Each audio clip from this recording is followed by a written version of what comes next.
Magandang araw po, mga kaibigan. Welcome po sa Kulil TV.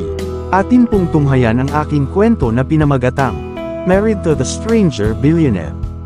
Pero kung bago ka pa lang sa aking channel, paki-like po ng aking video, paki-click po ng subscribe button gayon din ang bell icon para lagi kayong updated sa mga paparating ko pang uploads.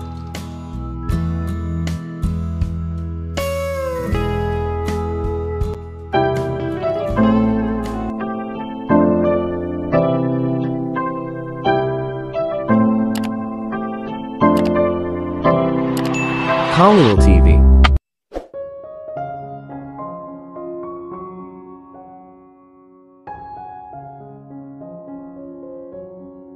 Lumayo ka sa akin. Paulit-ulit na naglalaro sa kanyang isipan ang salitang ito hanggang sa makarating siya sa apartment ng kanyang pinsan. Pagkatapos ng trabaho ay hindi na nakauwi ng bahay si Stephanie dahil alam niya kung gaano kagalit si Carlos. "Stephanie, anong meron?" Tanong ni Allison na nakakita kung gaano madilim at maputla ang mukha niya. At kung titingnan mong mabuti ay makikita mo na siya ay umiyak ng husto. Umupo si Stephanie at humagulgol na naman. "Allison, mali ang ginawa ko," sabi niya ng may sakal na boses. "Paano, Stephanie?" Umupo si Allison sa tabi niya. "Ngayon hindi na ako mamahalin ni Carlos." Umiyak siya. Umaasa siya na balang araw ay mamahalin siya ni Carlos, na sa lalong madaling panahon ay mai-inlove ito sa kanya, ngunit ngayon, sa kanyang nasaksihan, hinding-hindi niya gagawin yon. "Hihiwalayan niya ako." Napapikit si Stephanie habang tumutulo ang mga luha sa kanyang pisngi. "Ayokong makita o marinig ang gusto mong sabihin, sapat na ang nakita ko." Muling pumasok sa isip niya ang salita ni Carlos, tunay na kamumuhian siya nito. Kagabi lang, sinabi niya sa kanya, hindi niya ito naaayawan. Siguro ngayon ay gusto na niya. Hindi, ngayon ay tiyak na hinahamak niya siya. "Anong ginawa mo this time, Mrs. Strobel?" Tanong ni Nick sa kanya, alam na alam niyang tumutulo ang luha niya dahil sa ginawa niya. Siya ay palaging clumsy at nakukuha ang sarili sa mga problema. Nick, itigil ang pagdaragdag ng gasolina sa apoy. Sinamaan ng tingin ni Allison ang kapatid. Nagkibit balikat si Nick. "Obvious lang naman ang sinasabi ko," sabi nito sa kanya at bumaling kay Stephanie. "Stephanie, anong ginawa mo?" Tanong niya ulit. "Nakita ni Carlos na hinalikan ako ni Tommy," sinabi niya sa kanila. "Ano?" Tinakpan ni Allison ang labi niya. "May humalik sa'yo at nakita ni Carlos." Tumingin si Allison sa kanya at tumango si Stephanie. "I knew this, it's Tommy Maxwell, right?" Tumango si Stephanie. Si Nick ay nag-aral sa parehong university kasama si Stephanie kaya, kilala niya si Tommy at alam niyang palaging hinahangaan siya ni Tommy tulad ng iba sa kanila. "Kung ako si Carlos, magagalit ako at magsasampa ng divorce." "Nick, ang harsh ng mga salitang yan," marihing sabi ni Allison. Nagkibit balikat si Nick. "That's the truth," sabi ni Nick kay Allison. "Ano ang gagawin ko ngayon?" Naiiyak na tanong ni Stephanie. "Dapat kang umuwi at magpaliwanag sa kanya, sabihin sa kanya ang totoo. Makikinig siya sa iyo," iminungkahi ni Allison sa kanya. Umiling si Nick. "Kung ako si Carlos, wala akong gustong marinig mula sa iyo. Kaya humanda ka na lang sa divorce," sabi niya at humihikbi sila ni Stephanie. "Nick," sigaw ni Allison sa kanya, "maaari ka bang maging mas malumanay at positibo?" Inilibot ni Nick ang kanyang mga mata. "Sa kaso ni Stephanie ay hindi ko gagawin." Napangisi siya nang makita siyang umiiyak. Kailangan niya ng seryosong pagalitan. Sinamaan ng tingin ni Allison ang kapatid at saka bumaling kay Stephanie na umiiyak pa rin at niyakap siya habang humihikbi si Stephanie sa kanyang balikat. Nakauwi si Stephanie at nakita niya si Carlos na kalalabas lang ng banyo at nagbibihis. "Lalabas ka ba?" tanong niya sa kanya. Hindi siya pinansin ni Carlos at isinuot ang shirt niya. Naglakad ito palapit sa kanya. "Carlos, I am so sorry, hindi ito ang iniisip mo," mahinang sabi niya. Napalingon sa kanya si Carlos. "Anong hindi dapat isipin, Stephanie?" Malamig niyang tanong at nanginig siya. "Nakipaghalikan ka sa tinawag mong kaibigan at alam mong mahal siya ni Gabby." Tiningnan niya ito na parang naiinis sa kanya. "Anong ginagawa mo sa lahat ng iyon habang pinupuntahan mo siya sa bahay at kasama niya?" Iniisip ko lang na komportable silang magkasama tuwing magkasama sila, nakakainis na siya. Hindi yan totoo, sabi ni Stephanie sa kanya habang nangingilid ang luha sa pisngi niya. Napangisi si Carlos sa kanyang mga luha. Anong hindi totoo ha? Nagtaas siya ng boses. Hindi mo sinusuot ang wedding ring natin at sigurado akong nagpapanggap kang single para lang pangunahan siya. Halatang halata, kasi Stephanie Perez pa rin ang ginagamit mo, instead of my name. Ipinilig niya ang kanyang ulo na para bang may tinitingnan siyang hindi pamilyar. Akala ko kilala kita, pero hindi pala. Isinuot niya ang coat niya. Carlos, napakabilis ng nangyari, hindi ko alam na hahalikan niya ako. Sinusubukan ko lang sabihin sa kanya kung gaano siya kamahal ni Gabby pero ginawa niya lang. Paliwanag ni Stephanie. Napangisi si Carlos sa sinabi niya. Hinalikan na ba kita? Naghalikan ba tayo bilang mag-asawa? Tumingin siya sa kanya, pero, hinayaan mong gawin iyon ng iba. Umisi siya, Stephanie, umiwas ka na lang sa daraanan ko. Inangat niya ang mukha niya at saka tiningnan ang basang mukha nito. Naghihintay ang iyong mga magulang. Nakauwi na sila sa bahay. Handa nang umalis si Tanner. Bumaba ka na, malamig na sabi nito sa kanya at lumabas ng kwarto. Hinawakan ni Stephanie ang masakit na dibdib habang walang tigil sa pagiyak. Ano bang nagawa ko? Ibinaon niya ang mukha sa palad niya. Nakarating sila sa bahay ni Trevor nang yakapin ni Tanner ang kanyang mga magulang, natutuwang makita sila. Nakipagpalitan ng kasiyahan sa kanila si Carlos habang nakaupo silang lahat para sa hapunan. Napansin ni Laura ang mood ni na Carlos at Stephanie, hindi naman ganito sa ospital nang dumalaw sila sa kanila. Napatingin siya kina Carlos at Gabby. Ang pagkain na ito ay hindi magiging katulad ng masaganang pagkain na mayroon kayo sa iyong mansyon, ngunit ito ang pinakamahusay na maaari kong gawin. Umiti ng matamis si Carlos sa kanya. Napakasarap, masarap subukan ang bagong pagkain, lalo na mula sa isang ina. Umiti si Laura, napatingin sa kanya si Stephanie, natutuwa siya na kahit galit ito sa kanya ay mabait ito sa kanyang mga magulang. Natutuwa akong nagustuhan mo ito, magkaroon ng higit pa. Nagdagdag siya ng sariwang isda sa kanyang kanin at ngumiti ito at nagpasalamat sa kanya. Ma'am, kukuha din ako. Sabi ni Stephanie sa mama niya at ngumiti ito at binigay sa kanya. Ma'am, Dad, ang ganda-ganda ni Miss Gabby dito, ikakasal ako sa kanya paglaki ko. Sabi ni Tanner sa kanila at tumawa silang lahat. Ang cute mo, bilasan mong lumaki, sabi ni Gabby sa kanya na may mga ngiti sa labi. Gagawin ko, sabi ni Tanner sa kanya at nagpatuloy sa pagkain. Sa buong hapunan ay hindi pinapansin ni Carlos si Stephanie at tumingin lang siya sa ibaba, iniisip na kinasusuklaman siya nito. Pagkatapos kumain ay umupo silang lahat sa sala, maliban kay Stephanie na naghuhugas ng pinggan sa kusina. Maraming salamat Carlos and Gabby for taking good care of Tanner. Sinabi niya sa akin kung gaano kaginhawa ang kanyang pananatili sa inyong lugar. Pasasalamat na sabi ni Trevor. Pamilya din siya, sabi ni Carlos sa kanya. Pwede siyang pumunta kahit anong oras, talagang nasiyahan kami sa kanyang pananatili sa amin. Dagdag ni Gabby. Salamat, sabi ni Trevor sa kanila. Sa kusina, lumapit si Laura kay Stephanie at sumandal sa dingding habang pinag-aaralan ang anak na mukhang absent-minded. Stephanie, anong problema? Tanong niya.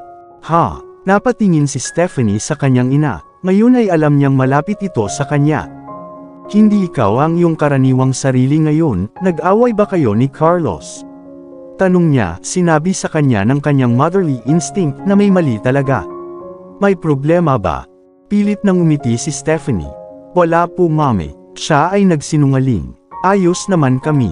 Ayaw niyang magsinungaling sa kanyang ina. Ngunit paano niya sasabihin sa kanyang ina na nasaksihan ni Carlos ang paghalik niya sa ibang lalaki at ngayon ay gusto na niya itong hiwalayan? Tiningnan siya ni Laura ng malapitan. Hindi ko pa nakikita ang pagmumukha mo kanina. Sabi ni Laura, si Stephanie ay palaging masayahing babae at kilalang kilala niya ang kanyang anak. I am good mom. Umiti ng malapad si Stephanie para kumbonsihin ang ina. Mas mabuting umalis na tayo ngayon. Sinabi niya sa kanya nang matapos siya. Okay, pero feel free to tell me anything. Sabi ni Laura, medyo pa nag-aalala. Tumango si Stephanie at niyakap ang ina sa braso. "Sure I will," nakangiti niyang sabi. Kung dito lang siya matutulog sa kanila at magkayakap sa mga bisig ng kanyang ina nang hindi halata, gagawin niya. Ngunit sa pagkamausisa ng kanyang ina ay walang paraan na hindi niya kailangang sabihin sa kanya kung mananatili siya. Naglakad silang dalawa papunta sa sala. Nag-squat si Gabby palapit kay Tanner. "Mamimiss kita," mahina niyang sabi, nakatingin sa mga nanlalaki nitong mata. Naging masaya ang pananatili sa kanya at halos hindi na siya nakapunta sa mga club dahil napakasaya niyang kasama. Niyakap siya ni Tanner. "Mamimiss din kita," umiti siya. Masyado siyang palakaibigan sa kanya kaya't hinahangaan siya nito ngayon.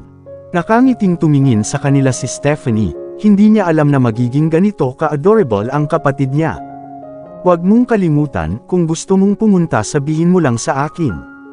Ako na mismo ang susundo sa'yo," sabi ni Gabby sa kanya at tumango siya. "Salamat, Mommy at Daddy," sabi ni Carlos sa kanila nang makarating sila sa pinto.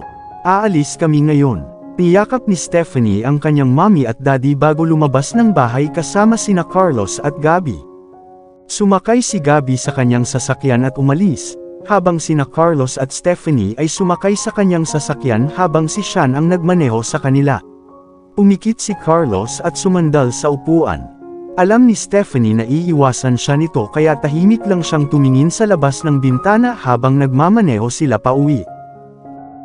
Pagdating nila sa bahay, humarang si Gabby sa kanilang dinadaanan habang nakatingin sa kanilang dalawa. Napansin niya ang katahimikan sa pagitan nila mula nang umalis sila sa bahay ni Tanner. Tumingin siya mula kay Carlos hanggang kay Stephanie. "What is wrong?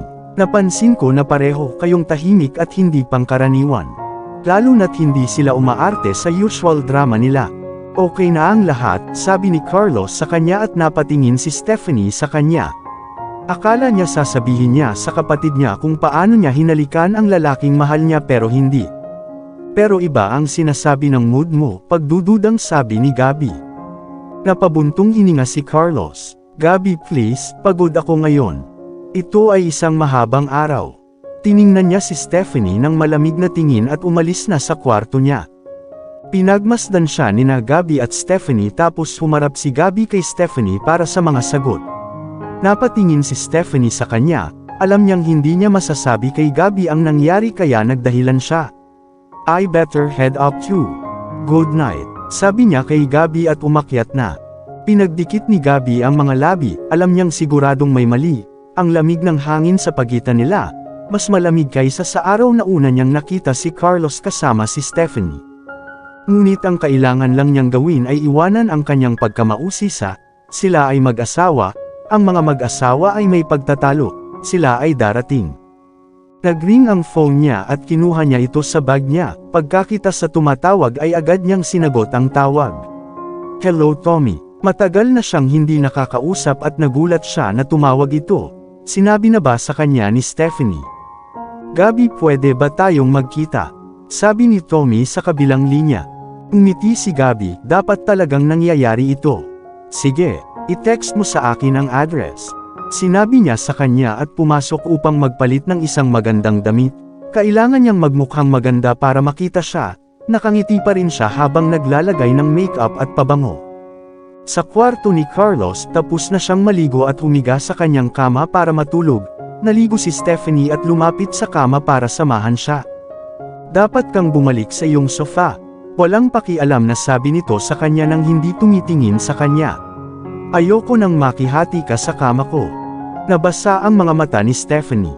"Carlos." Sinubukan niyang magsalita pero pinutol siya nito. "Please," masakit ang boses niya. "Ayoko nang marinig." Pinatay niya ang ilaw at pumikit. Luhaang bumalik si Stephanie sa kanyang sofa. Napatingin siya kay Carlos na nakatalikod sa kanya. Kamakailan lang ay naging mainit si Carlos sa kanya ngunit ngayon ay nararamdaman na niya ang lamig nito.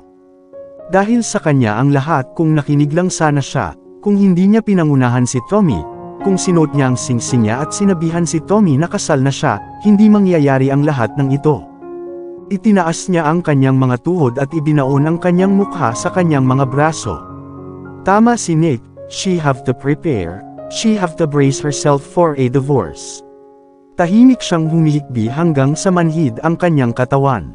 Nakita ni Gabby si Tommy sa isang bar at nagulat siya nang makitang umiinom ito ng beer.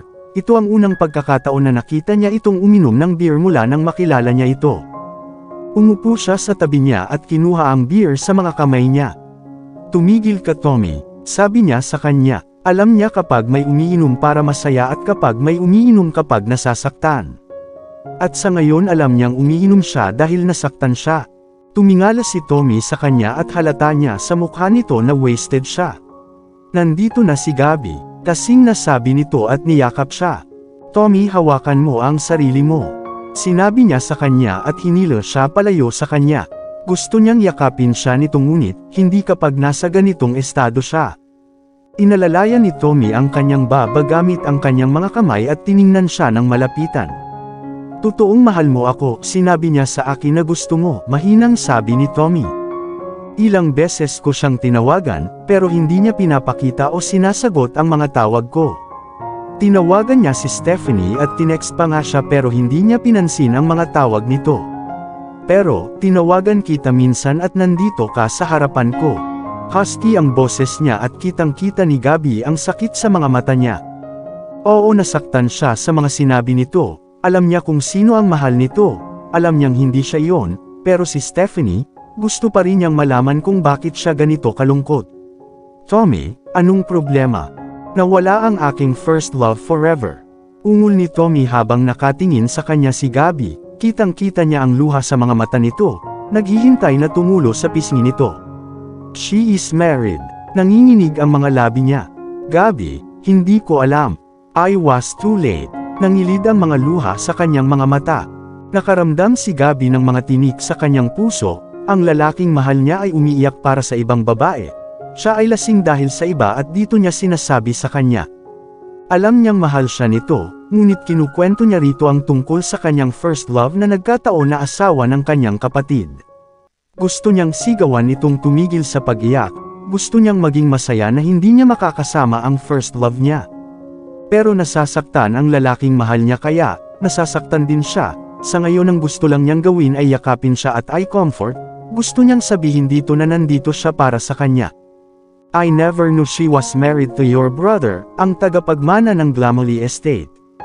Kinailangan niyang hanapin ito online pagkatapos sabihin sa kanya ni Stephanie at pagkatapos ay natuklasan niya na si Gabby ay kapatid ni Carlos at legal na kasal si Carlos kay Stephanie. "Gabby." Hinawakan ni Tommy ang mga kamay niya at tiningnan siya sa mata. Galit na galit si Stephanie sa akin dahil hinalikan ko siya at nasaksihan ito ni Carlos. Mukhang natigilan si Gabby sa narinig niya. "Gabby, hindi ko alam na asawa niya, hindi ko alam na may asawa na siya." Sabi pa ni Tommy, "Hindi ko alam kung paano ko sila haharapin. Baka isipin ni Carlos na niloko siya nito, at hindi alam ni Stephanie kung paano ito ipapaliwanag." Ngayon napagtanto na niya kung bakit malamig ang kalooban ni na Stephanie at Carlos, ngayon ay alam na niya kung bakit walang pakialam ang kapatid niya, gaya nga ng sinabi ni Tommy, malamang naisip niya ang lahat ng ito. Alam ni Gabby na hindi si Tommy ang may kasalanan, hindi rin si Stephanie ang may kasalanan, walang nagplano ng ganito. Tuwang-tuwa si Stephanie nang marinig niya na she loves Tommy. Sigurado rin siyang hindi alam ni Stephanie ang nararamdaman ni Tommy. Si Gabby ang may kasalanan sa hindi niya babala kay Stephanie mula pa noong nalaman niya. Ngayon alam na niya na ang galit ni Carlos ay maaaring dahil sa selos, nagseselos siya na ang asawang sinimulan niyang mahalin ay hahayaan siyang halikan siya ng ibang lalaki. Ang isang bahagi niya ay hindi na malungkot. Niyakap niya si Tommy at marahang tinapik ang likod nito. Ang mag-asawa ay nag-aaway at nagkakasundo, makakatulong ito sa kanila na magkasama. Sabi nito sa kanya at tahimik na humiikbi si Tommy. Oo, mahal niya si Stephanie pero ngayon may asawa na siya, ayaw niyang masira ang kasal niya dahil mahal niya ito. Alam niyang mahal ni Stephanie si Carlos at hindi niya hahayaang sirain ng kasakiman ang saya nito. Nagising si Stephanie kinaumagahan mula sa sofa at nakita niyang walang laman ang kama ni Carlos, marahil ay maaga siyang umalis papuntang trabaho. Napahawak siya sa kanyang ulo nang makaramdam siya ng pananakit ng ulo at ang sakit ng kanyang mga mata sa paghikbi kagabi. Binuksan niya ang kanyang drawer at kumuha ng mga tabletang pampakalma. Kinuha niya ang telepono at binuksan ito para makita ang 20 missed calls mula kay Tommy at ilang mensahe. Binasa niya ang mensahe at paulit-ulit niyang pinagsisisihan ang lahat ng ito. Alam niyang hindi niya ito kasalanan, ngunit wala pa siya sa mood na makipag-usap sa kanya, naging mahina ang lahat. Napangasawa niya si Carlos na hindi siya mahal at nang magsisimula na siyang mahalin, ginulo niya ang mga bagay-bagay. Marahan siyang bumangon at pinulot ang kanyang tuwalya, alam niyang kahit may sakit siya ay kailangan pa rin niyang pumasok sa trabaho. Alam niyang makakasama niya si Carlos ngayon at nag-anunsyo sila ng meeting na gaganapin ngayon. Naligo siya at nagbihis, nakita niya ang dilaw na damit na pinili nito para sa kanya noong araw na pupunta siya sa kumpanya nito, nabasa ang mga mata nito. Ngayon ay hindi na siya pipili ng damit para sa kanya, nagsuot siya ng office black skirt at blue shirt. Inayos niya ang kanyang buhok at sinuot ang kanyang flats, medyo nasa mood maglagay ng makeup o magsuot ng high heels. Napatingin siya sa wedding ring niya na nasa desk. Kung sinuot lang niya ang singsing na ito gaya ng sinabi nito sa kanya, hindi sana nangyari ang lahat ng ito. Ngayon alam niya na ang kanyang matigas na ugali ay humantong sa ganito. Kinuha niya ang singsing at inilagay sa daliri niya. Napansin niyang isinuot ni Carlos ang kanyang singsing ng araw na iyon ay pumunta siya sa opisina nito at sinabi sa sekretarya na asawa niya ito. Hindi, sa loob ng ilang linggo na ngayon, o sa loob ng ilang buwan na ngayon, palaging isinusuot ni Carlos ang kanyang singsing, ngunit siya ay masyadong matigas na huwag isuot ang kanya. Napabuntong hininga siya ng mariin habang tumingala para pigilan ang pagpatak ng kanyang mga luha sa kanyang pisngi. Kinuha niya ang bag niya at lumabas ng kwarto. Nagdasal siya na huwag makasagabal kay Gabby since mahirap din siyang harapin. All this will hurt Gabby if she was to find out. Mabuti na lang at hindi niya nakita si Gabby kaya lumabas siya ng bahay at tumungo sa bus stop. Kumatok si Tommy sa pinto ng opisina ni Carlos Zack nang siya ay pinayagan ni Charmel na makapasok. Pumasok si Tommy sa opisina at nakita si Carlos na may mga file. Carlos Zack, tawag niya at nilingon siya ni Carlos. Iniwan ni Carlos ang kanyang mesa at tinuro ang isang upuan, have a seat. Sinabi niya kay Tommy kung sino ang gumawa at pagkatapos ay sumama sa kanya. You asked to see me. Anong gusto mong sabihin? Sabi ni Carlos sa malamig na boses. Inisip ni Tommy ang kanyang salita at ibinuka ang kanyang mga labi. I'm sorry, hindi ko alam na asawa mo siya, apelyido niya at pati na rin ang singsing na hindi niya suot. Sinubukan ni Carlos na kumilos na kalmado, ngunit ngayon ay hindi na siya nakapagpatuloy habang pinuputol niya si Tommy. Kahit saan sa internet. Bakit? Tumingin siya kay Tommy ng masama. Hindi mo ba nasuri o nasa isang isla ka? Malamig na sabi ni Carlos. Ha? Tumingin si Tommy sa ibaba, alam niyang tama si Carlos. It was my fault, Stephanie was telling me about Gabby. How Gabby loves me before I planted a kiss on her lips, mahinang sabi ni Tommy. Tumigil ka na sa pagsasabi niyan. Sigaw ni Carlos habang nakakuyom ang kamao sa galit, sa ngayon ay gusto niyang hampasin sa mukha si Tommy, pero nagpipigil siya. Asawa ko si Stephanie at hindi mo dapat ginawa yun kahit alam mo o hindi. Malamig niyang pagpapatuloy. Dapat kang makakuha ng permiso ng isang tao bago mo halikan ang taong iyon. Napabuntong hininga si Carlos habang nakatitig kay Tommy. Gusto kong layuan mo ng tuluyan si Stephanie. Ayokong magkaroon siya ng kaibigang lalaki, lalo na ikaw na may nararamdaman para sa kanya. Seryosong sabi niya. If you get that clearly, then leave my office and don't be so close to her, don't even touch her hands. She is my wife and my wife alone. Madiin niyang sabi at tumayo sa upuan. Dapat umalis ka na. Tinuro niya ang pinto at tumalikod kay Tommy. Tumayo si Tommy at malamig na tumingin kay Carlos. Okay, gagawin ko ang sinabi mo, but alam kong kasalanan ko ang lahat ng ito, hindi si Stephanie. Kaya patawarin mo siya. Dahil dito ay umalis na si Tommy sa opisina. Napangisi si Carlos. Stephanie. Naalala niya kung paano niya ito hindi pinapansin mula pa kahapon habang sumisigaw ito sa galit, Stephanie. Sinuklay niya ang kanyang mga kamay sa kanyang buhok at tumingin sa labas ng bintana. Nakipag-meeting si Carlos kay Direk Cami, Elvis, Tommy at Stephanie sa opisina niya nang pumasok si Charmel. Sir. Mahinang sabi niya. Napatingin si Carlos sa kanya. Charmel, may meeting ako ngayon. Sinabi niya sa kanya, ayaw ng anumang interruption. I'm sorry for barging in sir, but Kelsey is here to see you. Sabi ni Charmel sa kanya.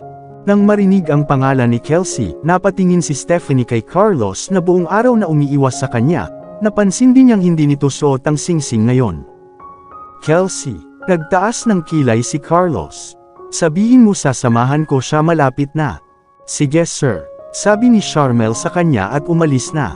Nagtataka si Stephanie kung bakit nandito si Kelsey, dahil ba sa kanya, hihiwalayan na ba siya ni Carlos at makakasama si Kelsey ngayon?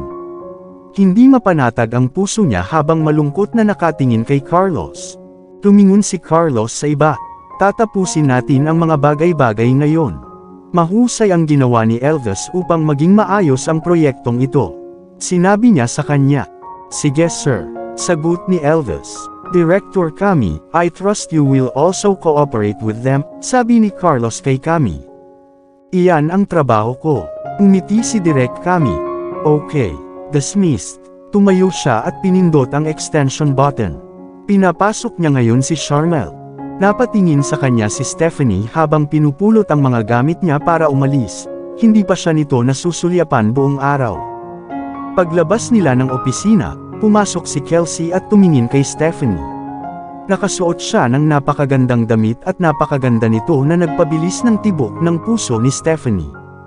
Mabilis siyang nilagpasan ni Kelsey at saktong lumingon si Stephanie para makitang niyakap ni Kelsey si Carlos at hindi siya tinulak palayo ni Carlos. Sa unang pagkakataon ngayon ay sumulyap si Carlos sa kanya habang siya ay umalis na malungkot sa opisina.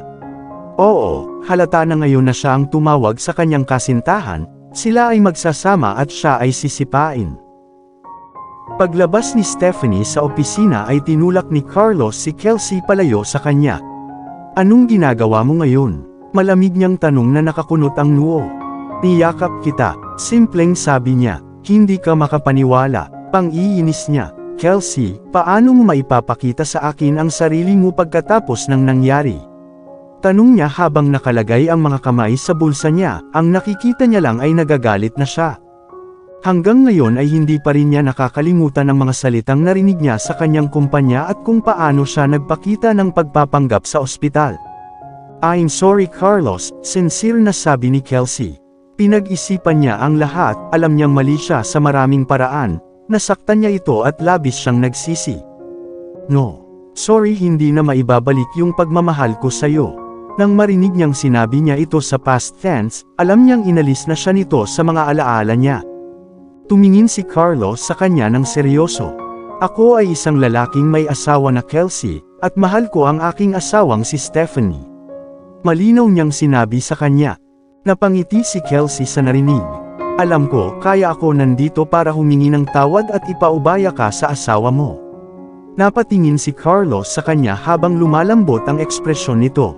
Pilit nang umiti si Kelsey na hindi umabot sa kanyang mga mata. Gusto niyang humingi rin ng tawad sa iba, ngunit alam niyang naramdaman nilang pinagtaksilan siya at parang ayaw siyang makita ni Carlos.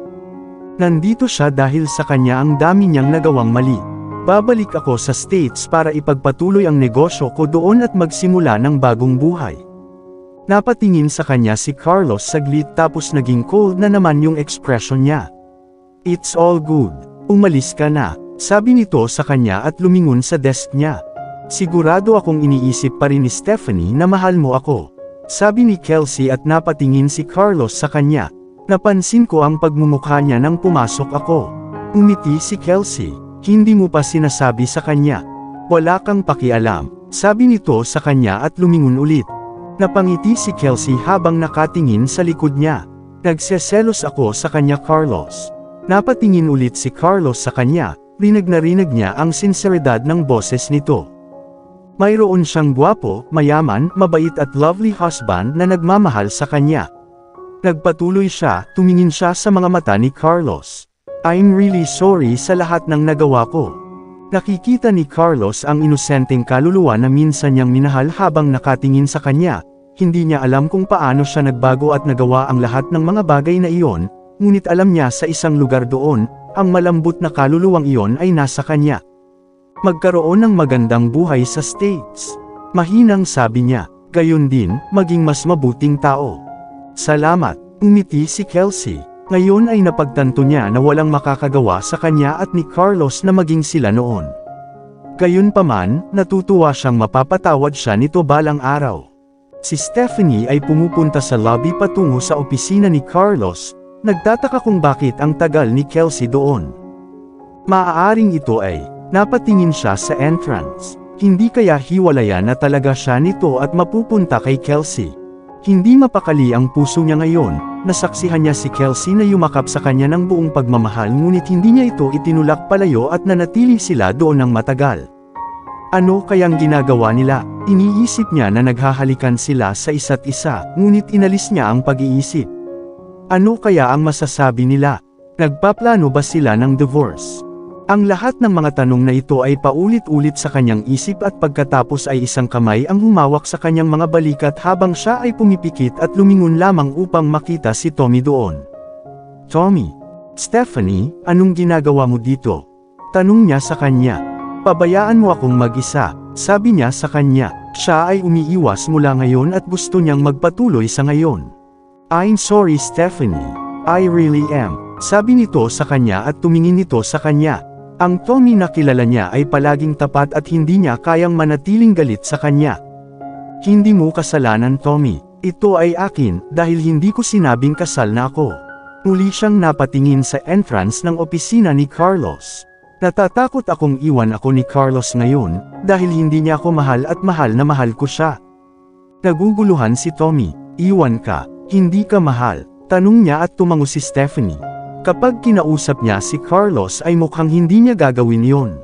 Sinabi niya sa kanya na layuan ang kanyang asawa kung talagang iiwan siya ni Carlos, hindi niya sasabihin yon. Nag-aalala ka dyan. Napatingin si Tommy sa mukha niya. Alam niyang magkakaroon siya ng ganoong pakiramdam pero pagkatapos, umiling siya, come on, tayo na at ipagpatuloy natin ang ating gawain. Sinabi niya sa kanya. Sumunod naman sa kanya si Stephanie nang lumabas ng opisina sina Carlos at Kelsey. Tumingala si Carlos para makita ang malungkot na si Stephanie na dahan-dahang lumalayo. Sabi ni Kelsey at tumingin kay Carlos, you should let her know na tapos na tayo. At mahalin mo siya. Ang ibig kong sabihin ay ipakita mo sa kanya ang iyong pagmamahal. Napatingin si Carlos sa kanya, have a safe flight. Sabi nito sa kanya at naglakad pabalik sa kanyang opisina nang hindi man lang siya sinulyapan. Pag-uwi ni Carlos at kumain ng hapunan, naligo na siya at matutulog na sana. Carlos, tawag ni Stephanie. Tumingin siya sa kanya, kung magsusorry ka, itigil mo na. Nakahiga siya sa kanyang kama. Gabi na at pagod na ako. Sinabi niya sa kanya. Pinagdikit ni Stephanie ang kanyang mga labi. Hindi na ba siya titigil sa pagiging cold sa kanya? Siya ay lubos na nagsisisi, please forgive me, don't divorce me. Maluha-luha niyang sabi sa kanya. Umupo si Carlos at tumingin sa pagtataka niya, divorce. Tumingin sa kanya si Stephanie na puno ng luha ang mga mata. Huwag mo akong iwan at puntahan mo si Kelsey, kahit mahal mo siya, sabi niya sa kanyang nabulunan na boses.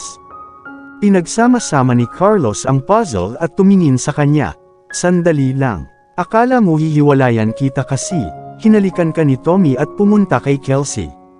Tumango si Stephanie habang nakatingin sa kanya. Umisi ito at lumapit sa kanya. Wala kang alam. Tumingin si Stephanie sa kanyang mga mata. I'm sorry, kasalanan ko. Umuso siya. Hinawakan ni Carlos ang pisngi niya habang pinupunasan ang mga luha niya gamit ang hinlalaki na daliri niya. Ikaw ang asawa ko. Tumingin siya sa mga mata niya. Walang sinuman at walang maghihiwalay sa atin. Nagulat si Stephanie dahil may pagdududa siya. Si Kelsey din. Tanong niya. Napangiti si Carlos. Si Kelsey naman. Pinagmasdan niya ito sa kanyang mga mata. May asawa na ako ngayon, isang magandang asawa na mahal ko at clumsy pero nakakatawa. And I love her the way she is. Napakurap si Stephanie dahil hindi makapaniwala sa narinig. Mahal mo ako. Umiti si Carlos. Sinabi ko naman sa'yo na wala kang alam. Nilapitan niya ito at hinalikan ng marahan na parang balahibo ng gamo-gamo. Huwag kang umiti sa ibang lalaki. Sabi nito sa kanya at muling hinalikan sa labi, medyo mas malalim sa pagkakataong ito. Huwag ka din makikipag-date sa kanila. Pinalalim niya ang halik nang ihiwalay nito ang mga labi para ipasok ang dila nito sa bibig niya. Binuhat siya nito at dinala sa kama at hinahalikan pa rin siya. Isuot mo palagi ang singsing mo at ganoon din ang gagawin ko. Pinasok niya ang mga kamay sa nightwear nito at marahang pinisil ang dibdib nito habang hinahalikan ang batok nito at napaungol si Stephanie sa sensasyong hawakan nito. Magbakasyon ulit tayo. Lumapit siya sa tenga niya at bumulong. Gusto kong sayangin at tangkilikin ang aking asawa na minahal ko. Umiti ito at muling hinalikan ang labi. Hinubad niya ang kanyang nightrobe at tumingin sa mga mata nito para sa pagsang-ayon. Tumango si Stephanie at sabay tulak ay nasa loob siya nito at napaungol siya. Napasigaw siya habang pinupuno nito ang loob niya ng kanyang pagkalalaki. Dahan-dahan niyang itinulak habang hawak niya ang kubrekamo gamit ang kanyang mga kamay at ipinikit ang kanyang mga mata. Yumakap siya at hinalikan ang mga labi nito at mas mabilis na itinulak habang ang mga ito ay nadadala sa kabila ng labis na kaligayahan. Kinaumagahan nagising si Carlos na nakayakap ang mga kamay kay Stephanie habang hubot-hubad silang nakahiga sa ilalim ng kubrekama, napangiti ito ng tingnan ang mukha nitong natutulog. Inipit niya sa likod ng tenga niya ang nakalugay na hibla ng buhok nito at hinalikan sa noo, talagang kinikilig siya. Dahan-dahang iminulat ni Stephanie ang kanyang mga mata at ngumiti nang makitang nasa tabi niya ito. Bumaba ang tingin niya sa kanya. "Morning Stephanie." "Morning Carlos." Umiti ito at niyakap siya ng mahigpit. Ito ba ay panaginip o katotohanan? Tanong niya, hindi pa rin siya naniniwalang nangyari ang lahat ng ito, hindi niya alam na mamahalin siya nito. Isa lang ang paraan para malaman. Lumapit siya at masuyong hinalikan ang labi nito. Napangiti si Stephanie. Ito ay totoo. Oo nga, niyakap niya ito palapit sa kanya, ipinatong ang ulo nito sa dibdib niya. "Manatili tayong ganito sandali. Mahuhuli na tayo sa trabaho." Sinabi niya sa kanya, kahit na gusto niya ang pag-iisip na manatili sa ganitong paraan kasama siya. "Ako ang CEO, tandaan mo." Nakangiting sabi nito sa kanya. But still, gusto niyang magprotesta pero hinalikan niya ito sa labi para tumahimik. "Gusto kong manatiling ganito kahit sandali kasama ka." Sinabi niya sa kanya at niyakap siya at namulas siya. Tunay na mahal niya siya, pero hindi niya alam kung kailan nagsimula. "Ganito mo ako kamahal?" tanong niya. "Hindi." Sabi nito sa kanya at nakasimangot itong tumingin sa kanya, bigla ba naman itong nanlamig. "Mahal kita higit pa sa kumpanya ko." "Higit lang sa kumpanya mo?" tanong niya, hindi masyadong natutuwa dahil mas mababa ito sa karaniwan. Napatingin si Carlos sa mukha niya. "Kung sasabihin kong higit pa sa buhay ko, magiging kasinungalingan." Sinabi niya sa kanya at masaya siya na siya ay tapat. "Pero, paprotektahan kita ng buhay ko." Umiti si Stephanie, masaya siya ngayon, masaya na maging ganito kalapit sa kanya, masaya na mahal siya nito. Masaya na gusto niyang makasama siya.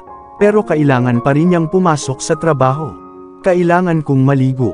Tatayo na sana siya pero pinigilan siya nito. "Sabay tayong maligo," sinabi niya sa kanya. "No." Agad siyang umupo at hinila ang kubrekama para matakpan ang kanyang kahubaran. "Bakit?" Napatingin si Carlos sa pagtataka niya. "Nakita ko na ang buong katawan mo at ikaw ang asawa ko.